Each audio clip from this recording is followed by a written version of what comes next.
Greetings and blessings unto my brothers and sisters.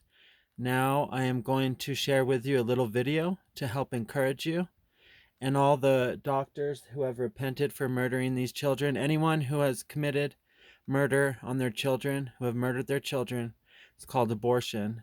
It's murder. And those who have repented, thank you for forgiving them and encouraging them. YAHOVAH, thank you for blessing them. And if they don't want their children, I do, YAHOVAH. I love your children, and I thank you for the 34 rooms that you had me to prepare in my heart in heaven. And that was before I knew that 34 children would be murdered here in the United States, and they'd be given to me because their parents don't want them. Like I said, I adopted them. Now I'm going to show you this video and show you why I'm crying for these ones and why we are crying without bail for vengeance upon their heads. And YAHOVAH is going to avenge all the babies, not just the baby humans and the baby angels. He's going to avenge all the babies that have been murdered. Investigation of Planned Parenthood is based on false premises, one after another after another. It's time to stop wasting time, get on with meaningful work, and stop picking on women and trying to take their choice away. I yield back the balance of my time. The time of the gentleman has expired. We welcome our distinguished witnesses today. Do you and each of you swear that the testimony that you are about to give shall be the truth, the whole truth, and nothing but the truth, so help you God? And I'll now begin by introducing today's witnesses. The first witness is Dr. Anthony Levatino. Dr. Levatino is a board-certified obstetrician gynecologist.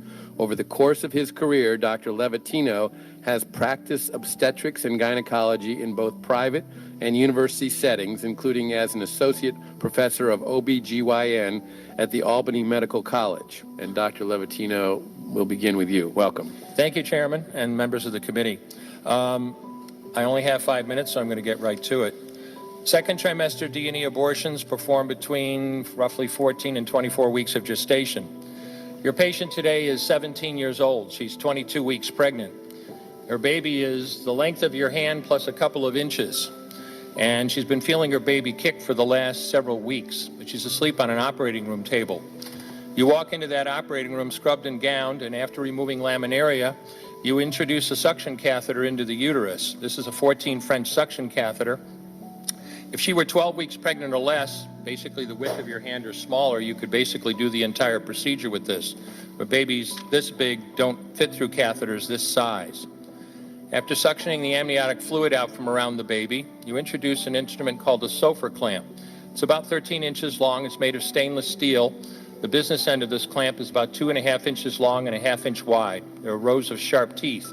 This is a grasping instrument. When it gets a hold of something, it does not let go. A D&E procedure is a blind abortion, so picture yourself introducing this and grabbing anything you can blindly and pull, and I do mean hard, and out pops a leg about that big, which you put down on the table next to you. Reach in again, pull out an arm about the same length, which you put down on the table next to you. And use this instrument again and again to tear out the spine, the intestines, the heart, and lungs. Head in the baby that size is about the size of a large plum. Can't see it, but you pretty good idea you've got it if you've got your instrument around something and your fingers are spread about as far as they go. You know you did it right if you crush down on the instrument and white material runs out of the cervix. That was the baby's brains. Then you could pull out skull pieces.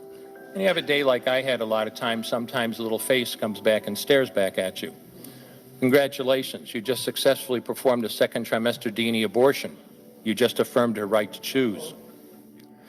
One more question, Dr. Levatino. Why did you end your practice of doing abortions? I did over 1,200 abortions over a 4-year period in private practice, not counting the ones that I did during my training. I met my wife during my first year of training at Albany Medical Center. We got married about a year later and found that we had an infertility problem. After years of failed infertility treatment and several years trying to adopt a child, we were blessed with adopting a little girl that we named Heather in August of 1978. As sometimes happens in those situations, my wife got pregnant the very next month, and we had 2 children 10 months apart. 2 months short of my daughter Heather's 6th birthday, she was killed in an auto accident and literally died in her arms in the back of an ambulance. Anyone who has children might think they have some idea of what that feels like, but unless you've been through it yourself, you have no idea whatsoever. I know people find it hard to believe, but what do you do after disaster? You bury your child and then you go back to your life. And I don't remember exactly how long it was after my daughter died that I showed up at Albany Medical Center OR number 9 to perform my first second trimester D&E abortion. I wasn't thinking of it as anything special. This was routine to me. But I reached in, literally pulled out an arm or leg and got sick. You know, earlier on I described stacking up body parts on the side of the table. It's not to, gross people out, to use a simple term.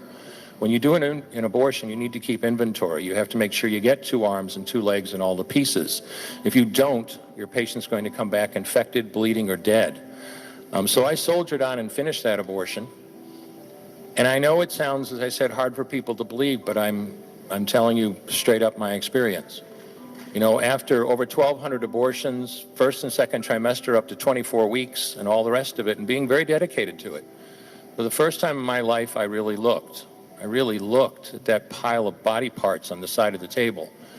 And I didn't see her wonderful right to choose, and I didn't see all the money I just made. All I could see was somebody's son or daughter. And I stopped doing late-term abortions after that, and several months later stopped doing all abortions. Thank you. Avenge us, Yehovah, avenge your babies. Avenge all the babies like you promised me in the name of Yahushua HaMashiach, Aman. Ruin the ruiners of the earth.